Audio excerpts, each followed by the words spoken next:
She said, "You're just my backup plan." She smiled when she said it, like it was normal. Back then, I stayed quiet.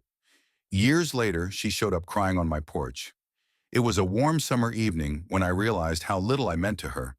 We were sitting at the usual cafe, our usual spot, an old wooden table near the window, with a view of the city streets.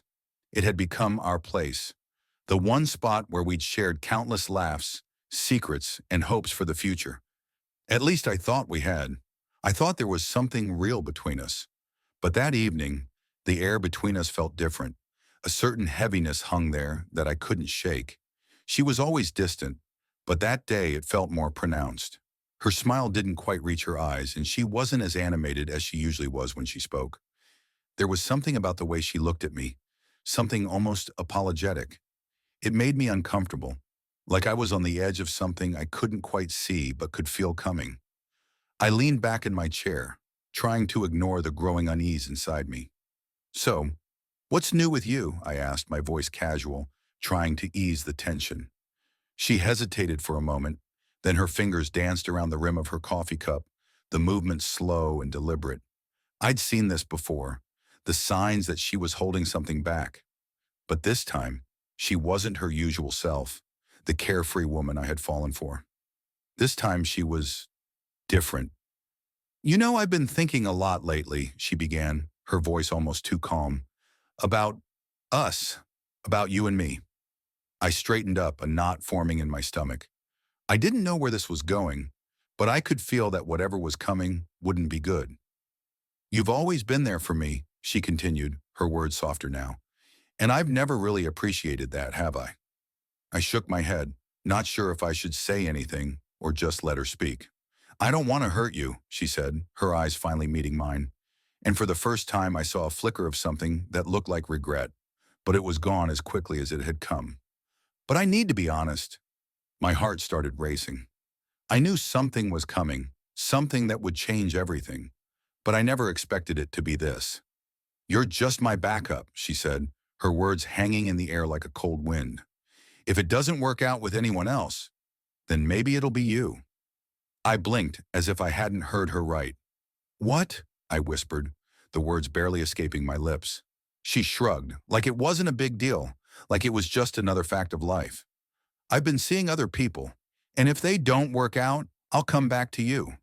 You've always been there, and I know you always will be."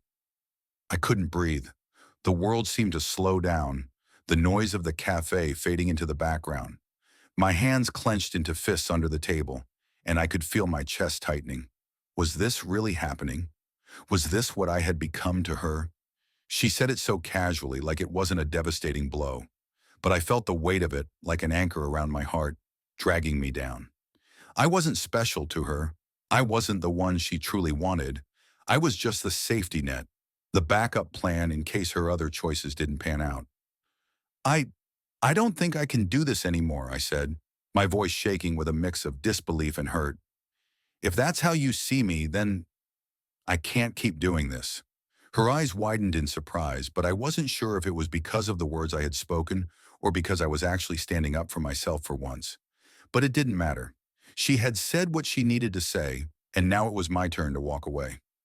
I stood up abruptly, my chair scraping against the floor. I saw her reach for my hand, but I pulled it back before she could touch me. I wasn't sure I could trust myself not to break down if I let her get too close. I walked out of the cafe, not looking back. The doors swung shut behind me with a finality that echoed in my mind. I didn't look back, didn't give her the satisfaction of seeing how much I was hurting. But inside, everything was shattering. My heart, my trust, everything that had once been real between us was gone, and I knew deep down that I'd never be the same. I spent the next few days in a daze. I couldn't eat, couldn't sleep. It felt like everything in my life had just crumbled in an instant. My mind replayed her words over and over, each time they cut a little deeper, like a knife twisting in my side. I wanted to scream, to shout at her, to make her see what she had done.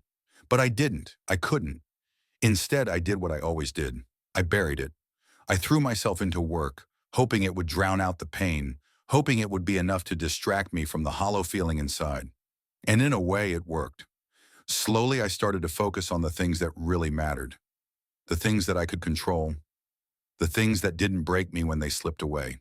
I buried the memories of her deep, far down where I couldn't reach them. But they were always there, just beneath the surface, lurking. And as the days turned into weeks and the weeks into months, I began to change.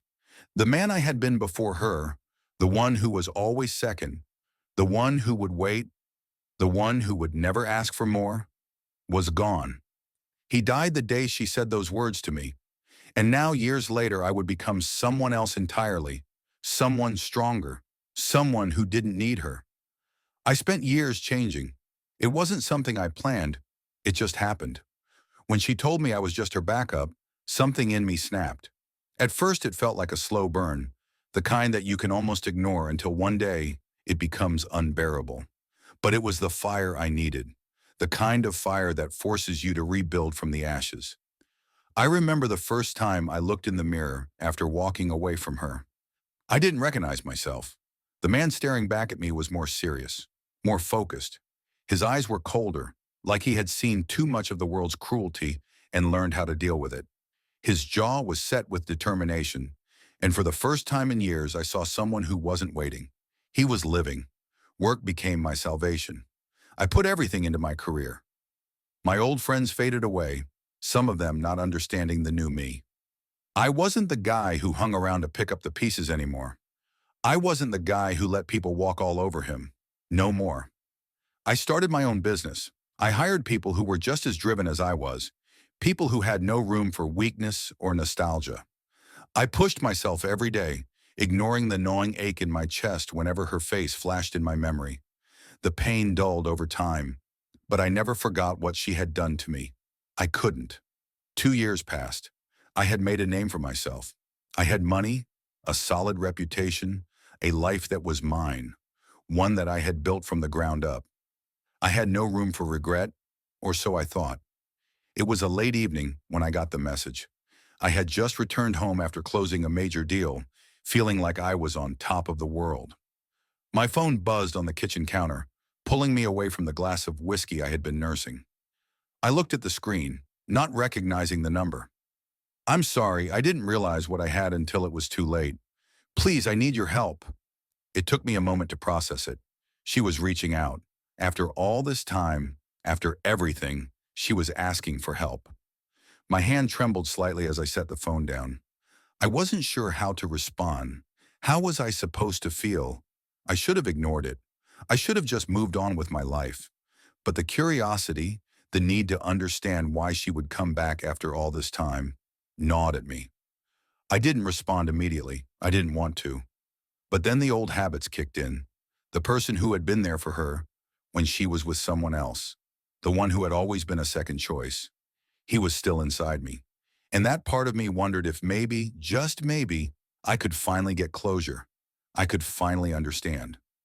I texted back, "What happened?" Her response came almost immediately. "Everything. It all fell apart. I made so many mistakes, and now I'm lost. Please, I don't know where else to go. I'm sorry for how I treated you. Can you help me?" I read the message several times, each word sinking deeper into me. The coldness in my chest grew, but it wasn't out of anger. No, this was different. This was the calm that came after the storm had passed. I was no longer the man who was desperate for her love. I was the man who had learned to stand on his own, without her, and now it was her turn to crawl back to me. The next day she called. I recognized her voice immediately, even though I hadn't heard it in years.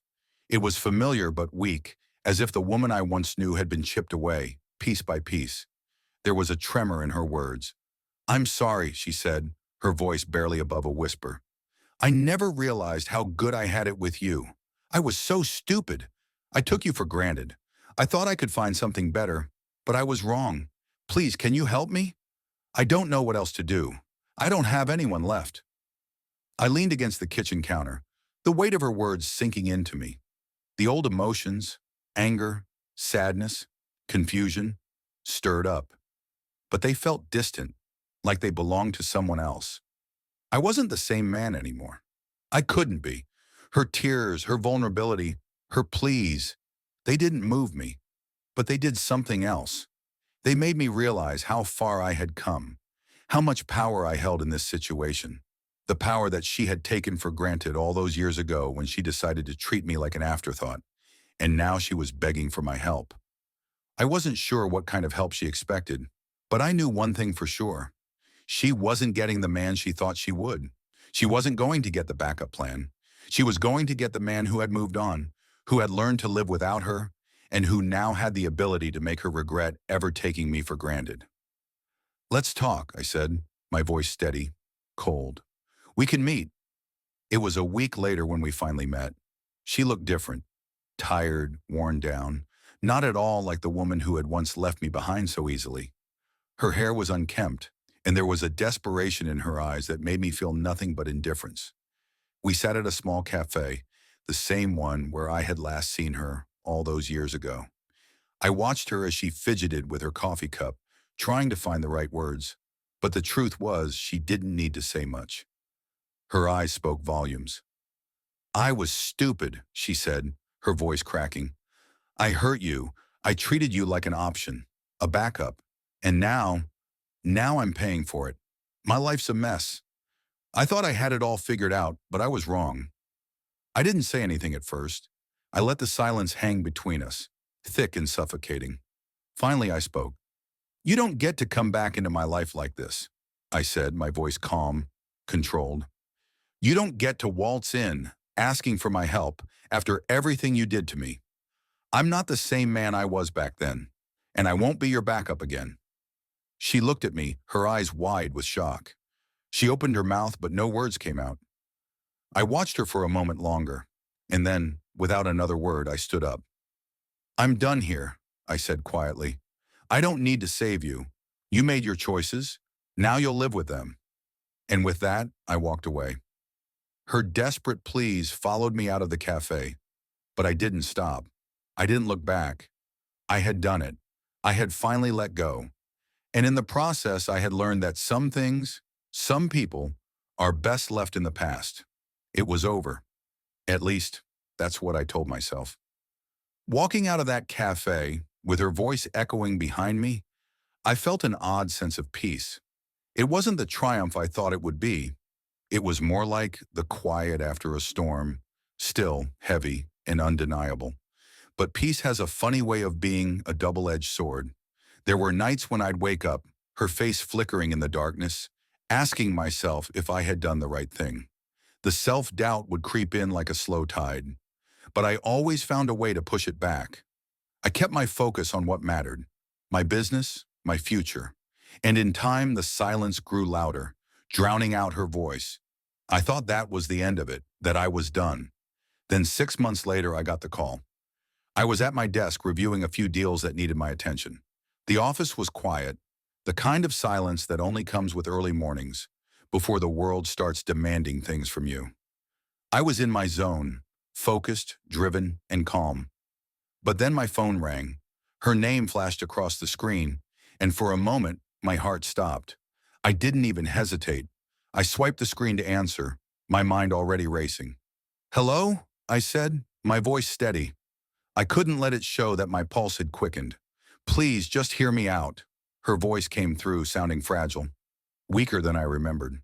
It made something stir inside me, but I kept my composure. "Why?" I asked, already knowing what she was going to say. "Why now? I know I don't deserve anything from you, but I've lost everything. My career, my friends. It's all falling apart. I just need you to hear me out. Please. I need help. I don't know what to do." I took a deep breath, my hand tightening around the phone. Part of me wanted to hang up right then, to shut her out completely. But there was a strange part of me, the part I had buried so deeply over the years, that wanted to understand. So I asked the question I knew I had to ask. "What happened?" She hesitated, and for a moment, I thought she might hang up on me instead. But then the words came, slow and painful. "I made a mistake, over and over again. I kept thinking I could fix everything on my own, but I couldn't. I wasn't happy with anyone, not the way I was with you. And now everything I built has crumbled. I don't know where to go anymore. I let her words sink in, trying to remain calm. The bitterness that had once flooded my mind was nowhere to be found. Instead, there was just a coldness, a steady rhythm that kept me focused on one thing: control. I wasn't going to let her manipulate me again. You think I don't remember what you said to me? That I was just your backup? I said, my voice low, barely above a whisper. I didn't mean it, she rushed to say. I didn't understand back then. I didn't see what I had, what you were. But now I see it. I'm sorry, so sorry. I heard her sob and I felt nothing. Not pity, not sympathy, just silence. You had your chance, I said, my voice hard. You don't get to come back into my life just because it's convenient for you now. I don't owe you anything. There was a long pause on the other end of the line. She wasn't ready for this. She thought I was still that guy, helpless, ready to jump in and save her. But I wasn't. I know I don't deserve forgiveness, she said quietly, but I need to hear you say it. I need to hear you say you're done with me. The words were like a challenge. She needed me to confirm what I already knew. I'm done, I said, and there it was, the finality in my voice that sealed it. You're not my problem anymore. There was a soft sob, followed by the sound of a shaky breath. I just wanted to say I was wrong, and I hope you find happiness. You deserve better than what I gave you. For a second, I almost felt sad, but that passed quickly. She wasn't the person I once thought she was. The woman who had left me so easily for someone else was gone, replaced by a broken version of herself that was pleading for something I couldn't offer. I'm not your backup anymore, I said coldly, and I ended the call. I set the phone down, exhaling slowly, as if I had just crossed a bridge that had been burned long ago. The following days were a blur of work and quiet contemplation. I didn't check up on her. I didn't feel the need to. There was nothing left for me to see, nothing left to salvage from the wreckage of our past. It wasn't until a week later that I got the news. She was gone. It wasn't death, not in the way I expected. It was more subtle, more devastating. She had packed up and left the city, left everything behind in search of a fresh start. Her career had collapsed entirely, and the friends who once surrounded her had abandoned her when they saw the truth. I didn't feel a thing, not relief, not satisfaction, just emptiness. A year passed. I had completely buried the memories of her. My business had grown exponentially. I was no longer just successful, I was untouchable. Every decision I made was deliberate. Every move calculated to ensure my future would never be defined by someone else's mistake. Then one day, as I was going through some old emails, something caught my eye. It was a letter. The subject line read, "A final apology." I clicked it open, and there she was. The woman who had left me as an afterthought, now a ghost of the past, writing me a letter that no longer mattered. I wish I could undo everything, she had written, but I can't. I've lost everything, and I know it's too late. I just hope you find peace, because I never did. I read it once, twice, then I closed it, and for the first time I smiled. The months following the letter were quiet. I didn't hear from her again, and truth be told, I didn't expect to. She was gone, and I had moved on. My life was bigger now, more complex. I didn't have time for the ghosts of my past, but I wasn't naive. I knew the game wasn't over. That's how life worked. People came in and out of your world, leaving their marks, their mistakes, and their regrets. The key was whether or not you let them affect you. And then it happened. I was at a gala, an event for one of my business ventures. I hated these things, the fake smiles, the shallow conversations, the desperate need to impress. But it was part of the deal. You don't get to the top by sitting out of the game. I was standing near the bar, having a quiet conversation with an investor, when I saw her. She was standing across the room, talking to someone, her back to me. I didn't recognize her immediately, not until she turned slightly, and the light hit her face. There was something different about her. She wasn't the same person she had been all those years ago. But that wasn't what caught me. What caught me was the way she looked at me when she saw me. Her eyes widened. Her expression faltered for a split second before she forced a smile. I felt nothing. I excused myself from the conversation and made my way across the room, my steps purposeful. I was calm, controlled, just like I always had been since that night. There was no rush, no urgency. It was all on my terms now. When I reached her, she was still standing there, trying to maintain her composure. Her smile, once so familiar, now seemed awkward, strained. "Hey," I said, keeping my voice steady, casual. She swallowed hard, her eyes darting to the floor before meeting mine again. "Hi," she replied, her voice shaky. "I didn't expect to see you here." "No reason you should," I said, feeling the weight of the years between us. "But here we are." There was a long pause. She didn't know what to say, and I didn't care to offer her any openings. "You look different," she finally said, her eyes flicking over me, taking in the man I had become. "You've changed." "I had to," I replied, my tone calm. "People change. It's part of the process." I I never wanted to hurt you," she said quickly, her voice almost desperate. "I know I made a huge mistake, and I regret it every day. I've thought about you so many times, but I wasn't ready before, and now I'm just asking for a chance to make things right." I studied her for a moment. The words were familiar, but the sincerity in her voice felt hollow. Maybe she was speaking from a place of genuine regret, but it wasn't enough. Not for me, not anymore. "I think you've had plenty of chances," I said, my voice low and measured, "and you used every one of them to hurt me." She flinched, but I wasn't done. "You called me your backup plan," I continued, "and I was okay with that. For a while, but you don't get to come back into my life just because everything else fell apart. I'm not your safety net. I'm not your second choice." Her eyes started to water, but I didn't let up. "You wanted me when it was convenient for you, and now that you've lost everything, you think I should just forgive you? You think you can walk back into my life and fix it all?" I took a step back, keeping my gaze fixed on her. "You've had your chance. You don't get another one." Her lips parted as if she was about to say something more, but I cut her off. "I'm not angry, though. Not anymore. I'm not going to let your mistakes drag me down." I paused, allowing the words to sink in. "You don't need me. You need closure, and I'm giving it to you now. We're done." I left her standing there, speechless. The gala continued around me, but I felt nothing but clarity.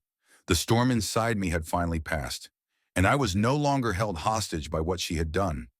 She had played the game, and she had lost. It was her own fault. A few weeks later, I received a package. There was no note, no return address, just a plain brown box. I opened it, my curiosity piqued. Inside, there was a photo, the photo from that summer years ago, the one of us sitting together on the beach laughing. I hadn't seen that picture in years, but what was different now was the writing on the back. It was her handwriting, simple and direct. "I loved you. I always did. I was just too scared to admit it." I stared at the picture for a long time, my mind a whirlwind of emotions that I refused to entertain. Then I burned it. I had moved on. I had grown stronger. And now I had everything I wanted. My success, my peace, my life. All of it was mine. And I wasn't going to let anyone, not even her, take it from me. But there was one thing I knew for sure. Revenge wasn't in the form of grand gestures. It was quiet. It was final. It was knowing that I had let go of the past, and now she was the one who had to live with her choices. The game was over, and this time I was the one who had won. The months that followed were a blur. Life, as it often does, had a way of moving forward, leaving behind the remnants of the past to gather dust. I focused on my business, my projects, my future. I didn't need the distractions, and certainly not the ghosts of people like her. But fate has a funny way of weaving people back into your life. It was a late afternoon when I got the call. I wasn't expecting it, and I certainly didn't want it. But the name on the screen made my stomach turn. It was her. I hesitated for a moment before answering. "Hello? Please." Her voice cracked, raw and desperate. "Can we talk? I know I don't deserve it, but I need to explain. Please, just give me a chance." I felt nothing. No anger, no pain. just a quiet indifference. "We've talked before," I replied calmly, "and nothing has changed. I don't need any more explanations. Please, you don't understand." She was frantic now. I, I lost everything. The life I built, it all fell apart. My job, my friends, everything. And I'm sorry. I'm sorry for everything I did. But I need you. I need someone who understands me. And I know it was always you. I could hear the desperation in her voice, but I didn't flinch. I wasn't the man who would fall for her pleas anymore.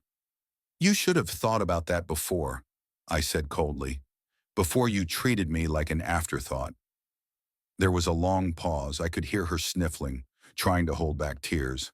I, I don't know how to fix this," she whispered. "But I was wrong. I know I was. And if you just give me a chance, I'll make it right." "I promise," I exhaled slowly, leaning back in my chair.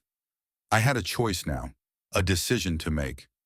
I could do what I'd always done before, be the backup, the safety net, or I could finally do something different. I could let go once and for all. "I don't need your promises anymore," I said. "I don't need you to make things right.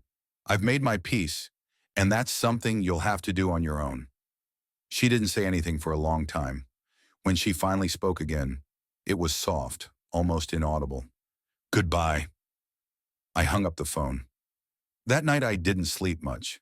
The finality of it all settled over me like a weight, but not in the way I expected. There was no satisfaction in it, no triumph, just peace. The kind of peace that comes with knowing you've moved past the drama, the hurt, and the uncertainty. I was free. The next few weeks went by without much incident. I kept to my routine: work, meetings, the occasional quiet evening. Life, in its strange way, had become simple. There were no more surprises, no more regrets. But then one morning, I walked into my office to find an envelope on my desk. It was unmarked, no return address. I almost dismissed it, but curiosity got the better of me. I opened it, and inside was a letter. I recognized her handwriting immediately. "I know you're probably done with me," the letter began, "but I had to say this one last time. I want you to know that I truly am sorry. I can't undo what I did, but I can live with the knowledge that you were right. You were always right, and I will never forget what I lost." There was more, but I didn't need to read it. I already knew. I had already heard it all. I folded the letter and dropped it into the trash. A few years passed. I became more successful, more content with the life I had built. I wasn't the same man I had been when I first met her. I wasn't the man who let someone walk all over him. I wasn't the man who had to be the backup. I had become something stronger. And one day I got another call. But this time, it wasn't from her. It was a business offer, a deal that would take my company to new heights. It was everything I had worked for, everything I had dreamed of. And in that moment, I realized something. I had everything I needed, everything I wanted. And the best part was, it was all mine. I didn't need her to complete me. I didn't need anyone. I was finally whole. And in that final realization, I understood the greatest revenge of all. I had moved on. I had let go. And the only thing that mattered now was the future.